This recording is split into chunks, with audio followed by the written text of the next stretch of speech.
we slay. The squad comes in on have on this rusty shooter tonight. The line of yeah, man, is Jim. It's a back pass with Ross on the mic. Talking for these stories, keeping vibes real tight.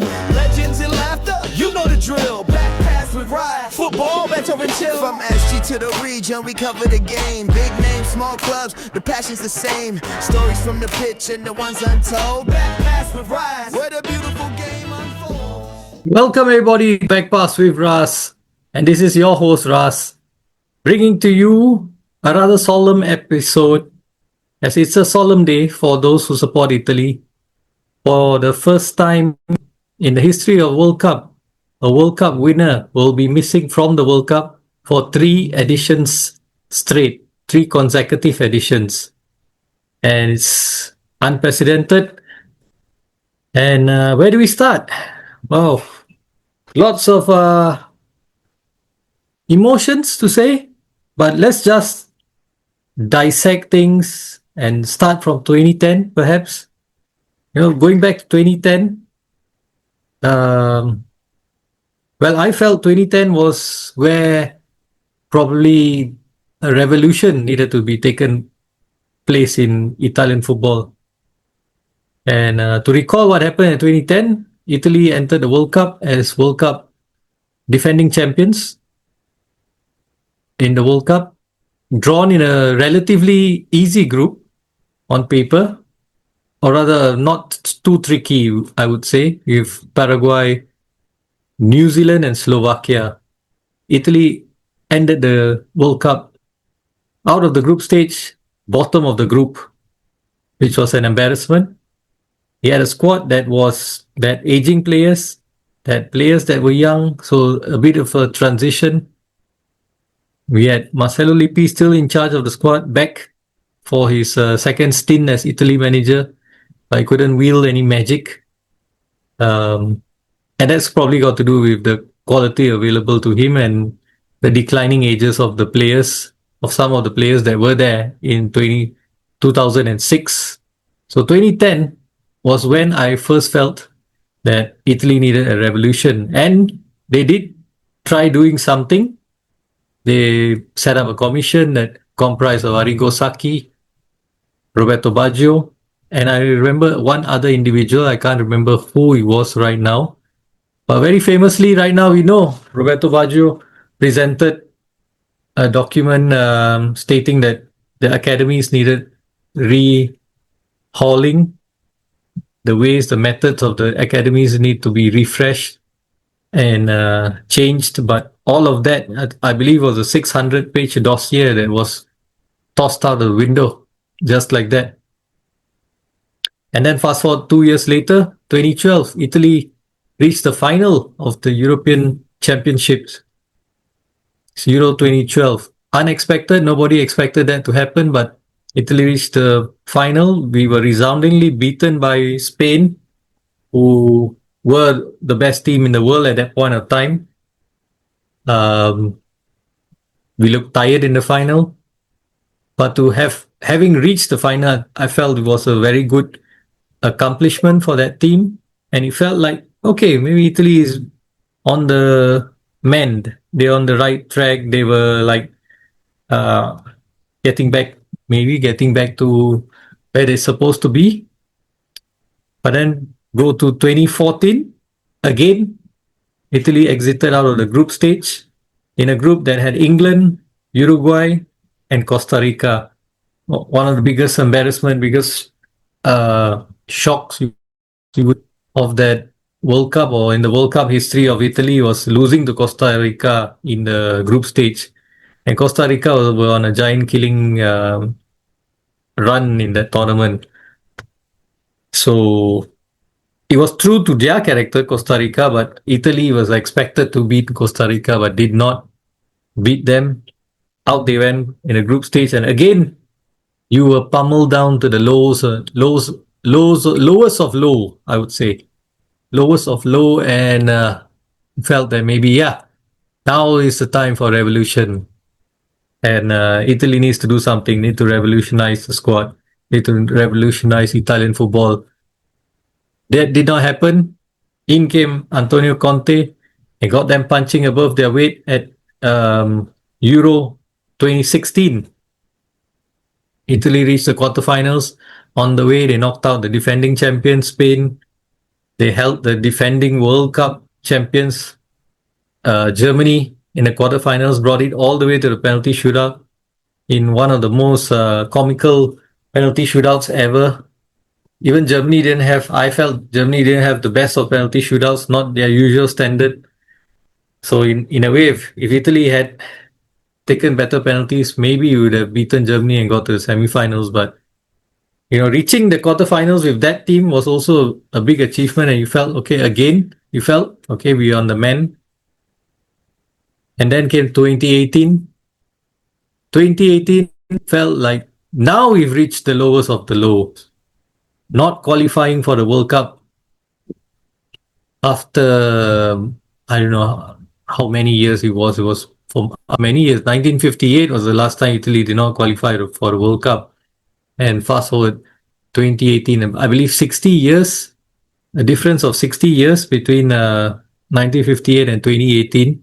The first time Italy did not qualify for a World Cup. Now I felt okay. Yes, now is the lowest of low. Now probably those in charge of Italian football, the Italian Federation, FIGC, those in charge of Liga Serie A will wake up and say yes. Now let's get together. Let's revolutionize Italian football, modernize it, bring it on par with the English Premier League, with La Liga, or at least close to these leagues, Bundesliga even. But no, nothing happened. Then came Roberto Mancini as the manager. He took charge, and we actually went on a very good run under Roberto Mancini.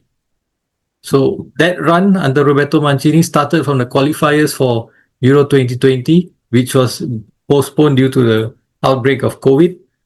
And 2021 was when the Euros were finally played, which Italy emerged as winners. But people might be saying that it's actually an average Italian team. They overperform. We'll get to that later. So Italy won Euro 2021. Wave of optimism now around Italian football. Now we feel, yes, maybe now we are back. Looks promising. Something to build on. But lo and behold, what do? We do not qualify for World Cup 2022. Getting knocked out in the playoff, in the first playoff. That means I would say this was the semi-final of the playoff against, of all teams, North Macedonia, a team we were expected to beat rather handsomely, I would also add.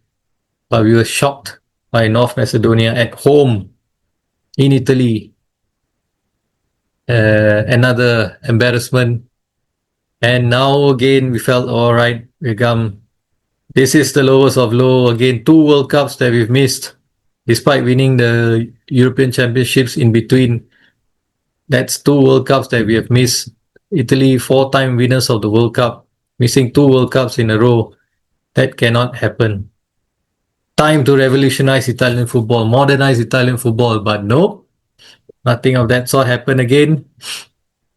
And now, then we came to Euro 2024. The qualifiers for Euro 2024 was rather dramatic and rather abrupt, I guess, because Roberto Mancini left halfway through the qualifiers. In came Luciano Spalletti, experienced manager who knew what it takes to win, who's been around the blocks in Serie A, plays an attractive style of football, came in, brought Italy to Euro 2024. But in Euro 2024, Italy scraped the group stage, got into the knockout stage, and then round again resoundingly beaten by Switzerland in the round of 16, I believe, the first knockout round, and that's it. Out they go. Out they went from Euro 2024 as the defending champions.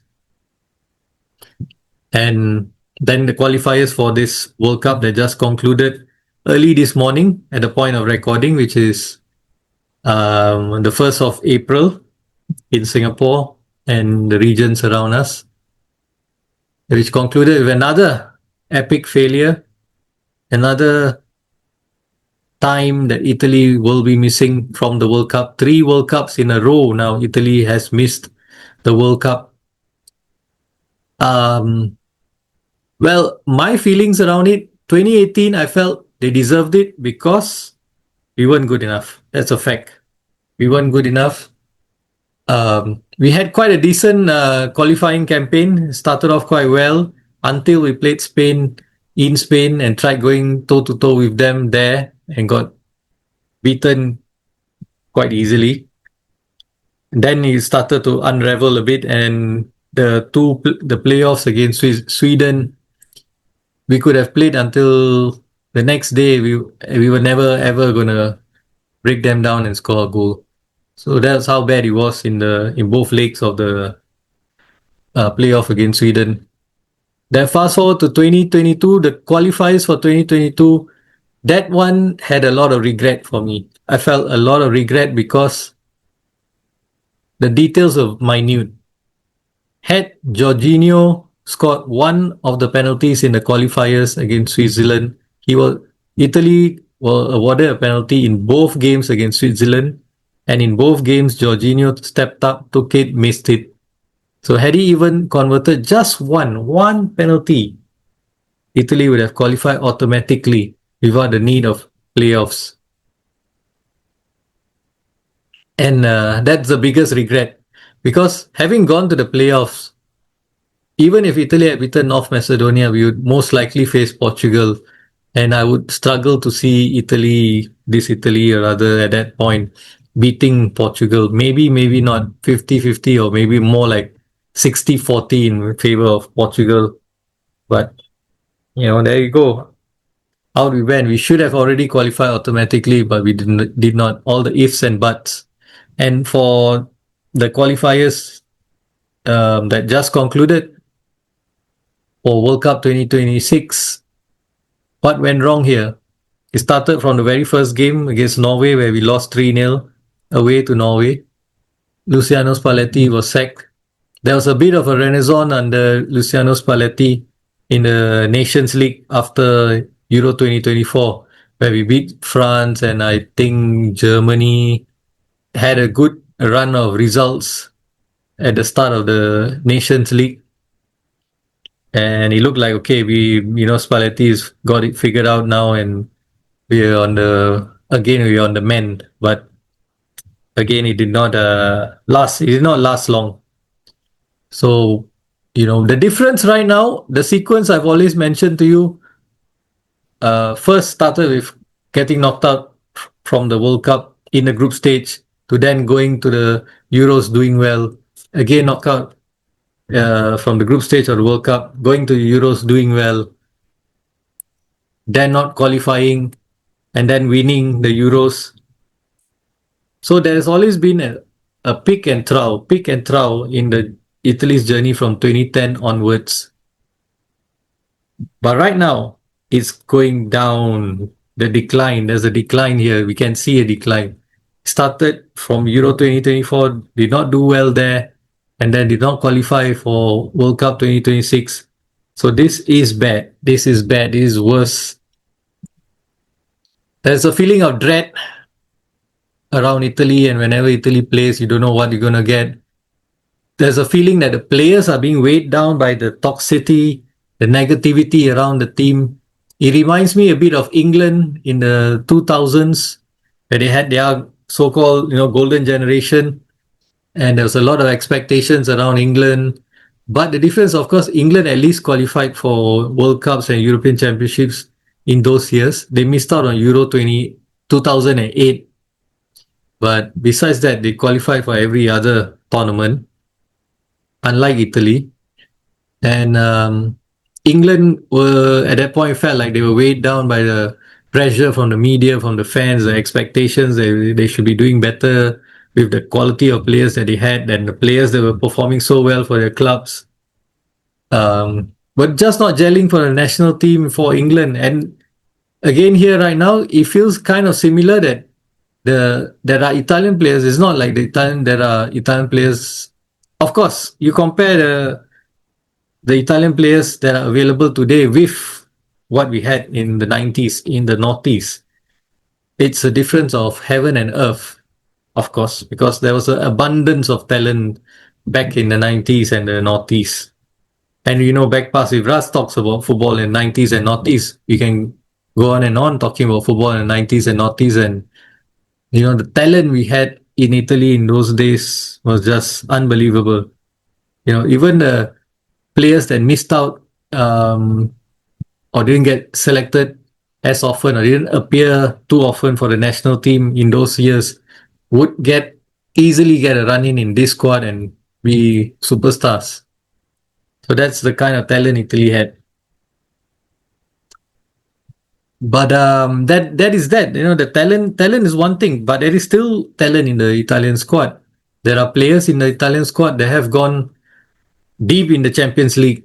Players that play for Inter. Inter reached two Champions League finals in 3 seasons or so. Yeah, they got thrashed in the last one, but still reaching the Champions League finals 3 seasons in a row, or rather twice in 3 seasons, is a big accomplishment considering where Italian football is today. And there feels like the players that play for the Italian national team today are not playing the way they play for their clubs. So this run of negativity, I would say, that has started after not qualifying for World Cup 2022, and even qualifying for Euro 2024, Italy scraped through the qualifiers on the last day of the qualifiers. Italy scraped through. It wasn't like they qualified in a convincing fashion like the way they did for Euro 2020. It did not happen like that. And if I were to look back now at all the tournaments where we did well from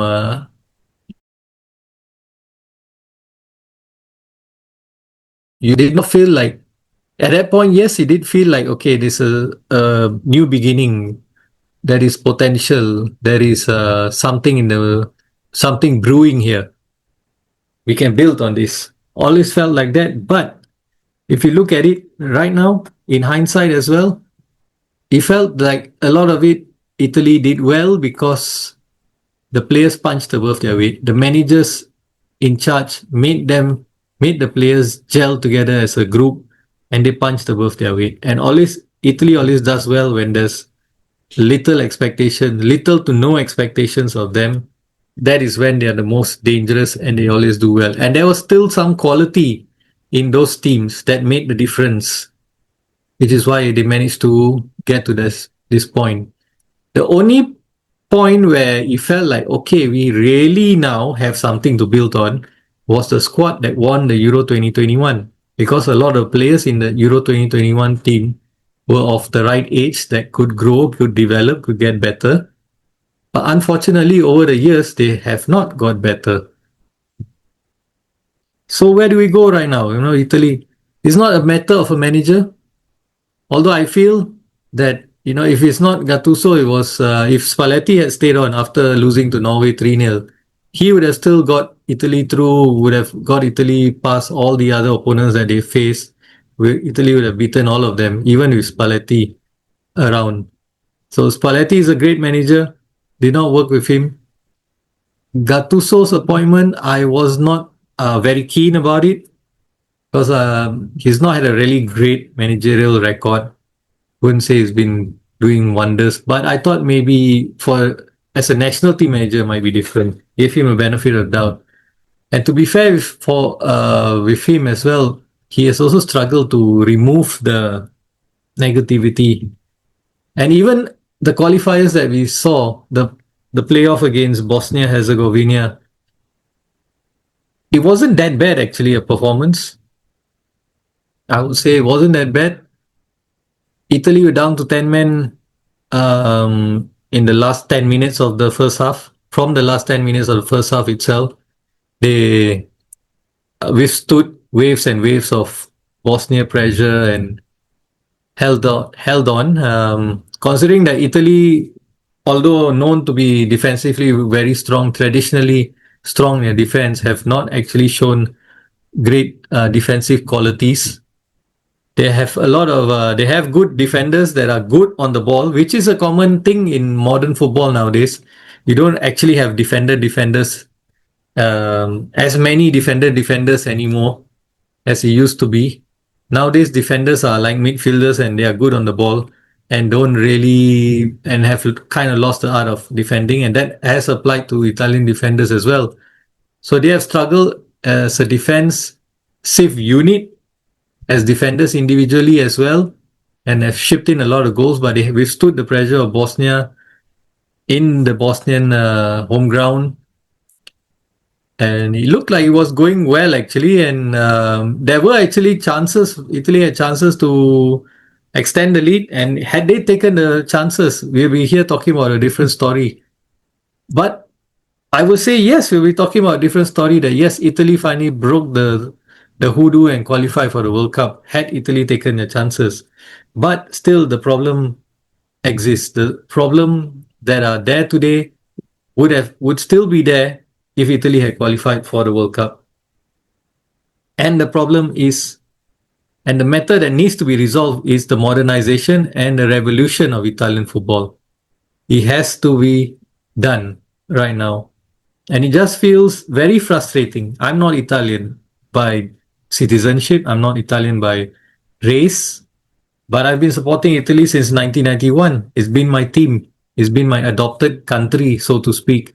Like many in this region, we all have affiliations or affection for a certain country when it comes to World Cup, because we don't get to see our own country in the World Cup.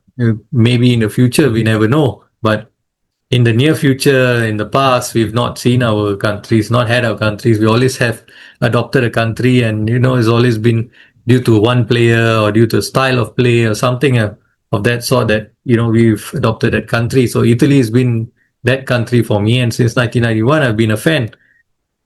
But if I feel so strongly and passionately as a non-Italian, surely the Italians in Italy, those running the Italian FA, can see it. And they've been blind. They've been blind to it. They've not had the foresight to see it. It always appears that they have seen it as every time that Italy has done well, as in all the Euros that I spoke about earlier. They've always seen it as, okay, it's all going well. No, it's not too bad after all. Let's continue what we're doing. So it's not been like how it was for Germany, where Germany went through a revolution after having a very sticky patch in the 2000s. After doing well in the 90s, winning the World Cup and European Championships in the 90s, then having a sticky patch where they were not producing talent. The talent that they had run out, was aging, and they modernized their football. They came together as a unit. The entire German league, German FA came together to revolutionize German football, and we saw the results of it. They started playing better in a different way, started producing better talent. They eventually won the World Cup in 2014, which is very unlike Italy. Italy feels like a country that is warring with each other. Presidents, the different club presidents, everyone's just thinking about their own club rather than the entire Italian football. Everyone's thinking about doing well for their club, but not for the cause of Italian football. There's not been any talk or any sign of a revolution. The Italian teams are still playing in stadiums that are old, dilapidated. It's from the 90s, the glory years of the 90s. There are not many Italian teams own their stadiums, so there's a shortage of revenue stream. TV rights as well, they're losing out. They're losing out a lot of matters. Of course, on the pitch as well, the football isn't as great. Not only has Italy not qualified for 3 World Cups in a row, this season's performance of Italian clubs in the Champions League has been abysmal. All Italian clubs have existed the Champions League at this very early stage, not even reach the quarterfinals, and yeah, in let's say early parts of the 2010s, Juventus went on a run of 9 consecutive Scudetti, and they reached 2 Champions League finals, which they were beaten. They were beaten in. Similarly to Inter did not win as many Scudetti as Juventus in this period of time where there's more balance, perhaps, and different teams are winning almost every season. That makes it exciting, but the football in itself is not as exciting. Italy is losing out on in terms of intensity of the play compared to countries like England and Spain and Germany. Even France is catching up on Serie A as well. So Italian football as a whole, not just the national team, even the club sides, they are losing out. There is Italian managers, whoever the manager is, will complain that there isn't many Italians to choose from the Italian league. There are not many Italians playing in the Italian league. The league is flooded with foreigners. And there are teams like Como play fantastic football, great football, but their entire team has no Italians. Only one Italian player has played the entire season, and he's only played for 4 minutes or 4 or 2 minutes, just a meager amount of minutes on the pitch. Young talent are not being given space to play in the big sides in Italian football. And now a lot of young talents are moving out of Italy because they know they are not getting space to play in Italian clubs. They go to elsewhere, other clubs, and they're playing there. And probably it's good for Italian football that at least they go out there, they play, they get the opportunity in a different country where football is different, where it's more intense and it's physically stronger, played at a quicker pace, better technically, all of which, Italian football years back was the best in the world. They were the best in the world in the 90s and the noughties. I did a check between 1990 to 2009.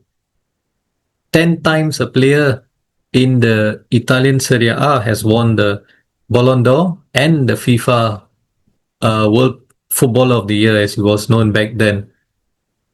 And that also includes 2002 when Ronaldo won it. First half of 2002, he was playing for Inter and in the Serie A, and then the second half for Real Madrid in La Liga. And Cannavaro was playing for Juventus in the first half of 2006, and then Real Madrid in the second half of 2006. So that is the amount of talent Italy used to have in Serie A, always breaking transfer records back in the day.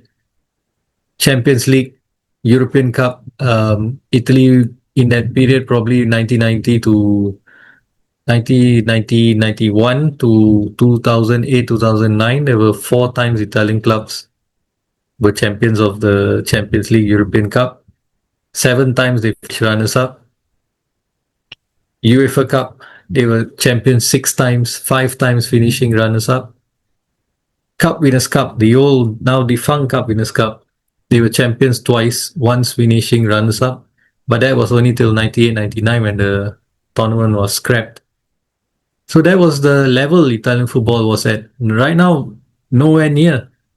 So a lot needs to be done in terms of revolution.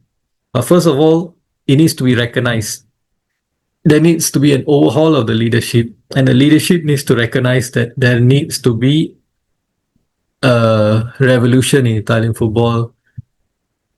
Everyone has got to row in the same direction for the good of Italian football, resulting in the betterment of the Italian national team. Not just for the betterment of the clubs, to do well in the European stages or to do well to develop players and then sell them on to English clubs for a bigger fee and make a profit out of players. And normally these are players that are foreign players or players that they develop in their youth academy. A lot needs to be done to improve the players in the youth academy. Italy has been doing quite well in the youth level.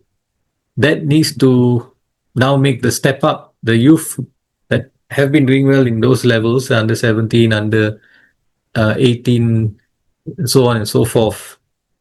They have to now make the step up, get into the first team, try and bring to the first team. If it's not in Italy, go elsewhere, go out to a different club in a different country, develop your game there. And that's only for the betterment of Italian football. As for the manager for the national team now, Gattuso got to go. Whether Buffon as team manager leaves or not, I'm not sure. Same goes for Leonardo Bonucci. For me, that doesn't matter at all. What matters is the coach. Right now, Italy needs a Gareth Southgate kind of a character that would come in, put an arm around the shoulders of all the players, get the spirits up again. And rather than a drill sergeant major, I think that's not what Italy and the players need. Their morale need at this point of time.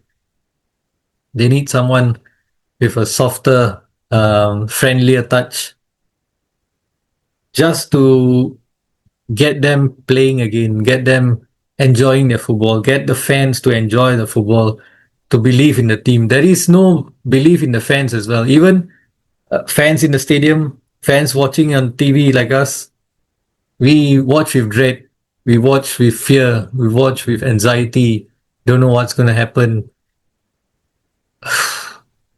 And yeah, that's been it. That's been the way the fans have been responding. The players have responded in kind as well to all that negative feeling coming from the fans, from the stands. And someone needs to come in now in Italian football. Someone, I feel like Carlo Ancelotti is known to be a man manager. There might not be as many talented players at his disposal like it was when he was a player or when he was an assistant manager in USA 94.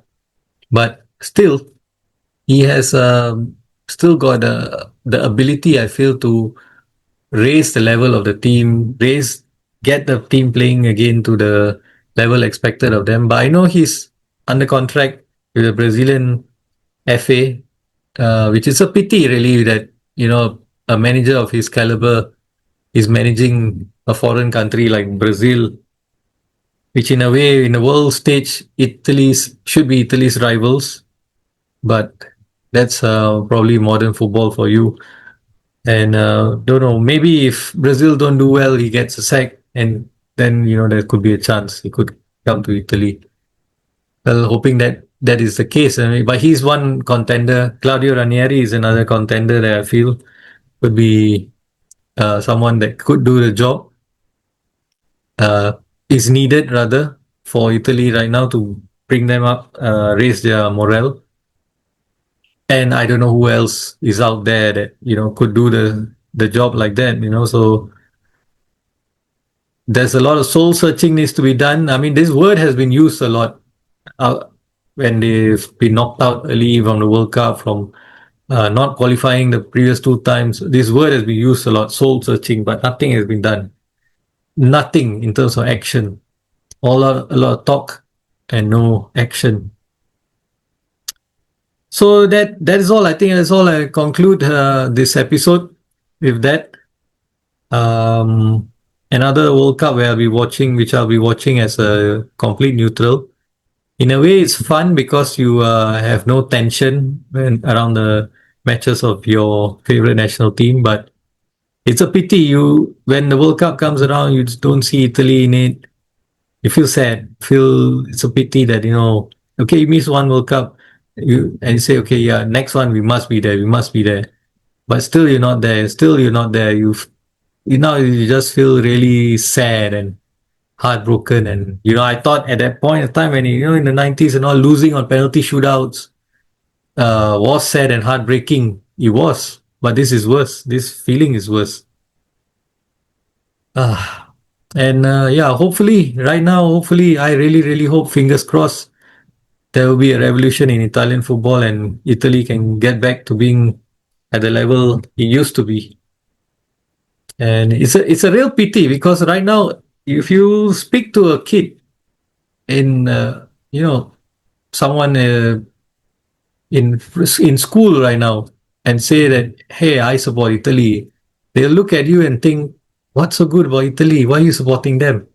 But that's a different generation. From the generation that I came from, that started supporting football from the early 90s, late 90s, supporting Italy is not something that would be odd. You know, with the talent Italy had, it was something that people could accept. Early 90s, when I started watching, supporting Italy, if someone came to me and said at that point in time, I'm supporting France or Spain, that would have been odd for me. Like, what? France? Spain? What's so good about those countries? Right now, Italy is becoming at risk of becoming like Uruguay. You know, Uruguay in the early years of the World Cup were the dominant force. They won 2 in 3 World Cups, I believe, or something like that. They won two in the early years of the World Cup in the black and white era. They were Olympic champions as well, so they were doing quite well in those years. But then, when we were growing up in the 90s, Uruguay was not that strong anymore. It was Argentina and Brazil. So Italy is at risk of now becoming that kind of a nation like Uruguay, where we can tell you about the stories of the past, of the 90s, about the noughties, of the talent we have. We can show you clips of it, highlights of it. But the the reality of today is Italy is nowhere near that, and kids cannot relate.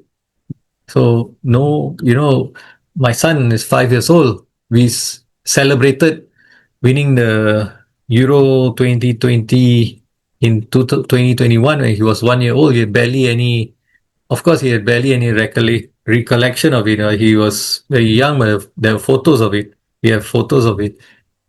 But right now, yeah, I might have bought him an Italy jersey and he wears it and all. But as he gets older and gets better understanding of football, if Italy continues like that, he'll probably thinking, why is my father supporting this country? I rather support someone else, and that's how it's becoming right now.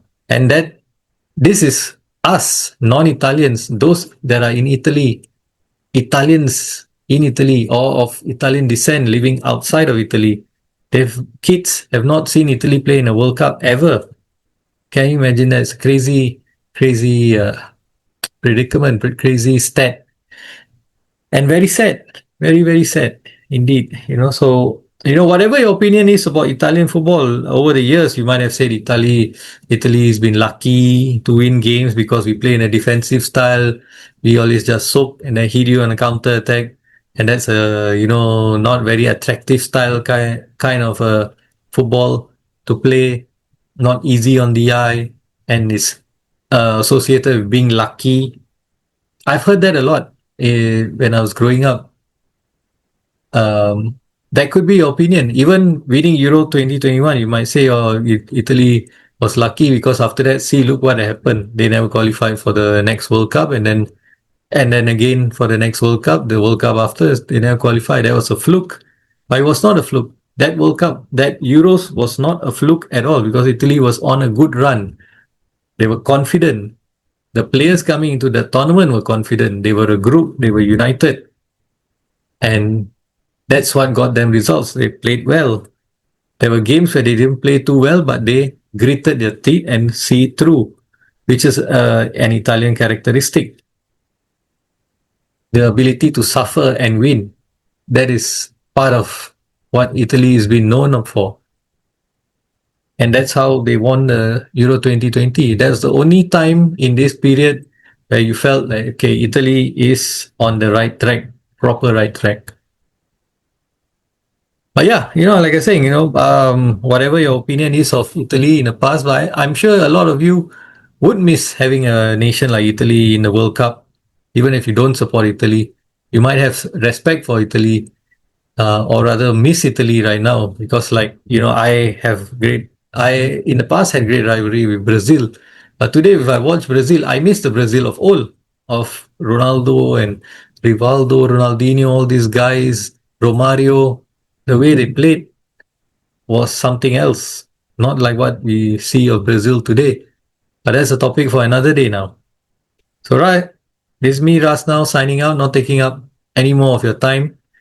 We'll be back with more content, more local stories, of course, with interviews with other players. We'll have a we'll release an episode on Monday, I say, which is different. Normally, we release on Thursdays. I'll be going away on a trip to India, so on a bit of a pilgrimage. So I will be missing for quite a bit. So therefore, I think good for me to release one episode today and then one on Monday with a special guest, Mr. T. Ramu. Look out for that. And yeah, let me know your thoughts on Italy on this episode. It's me, Ras, signing out. Bye bye.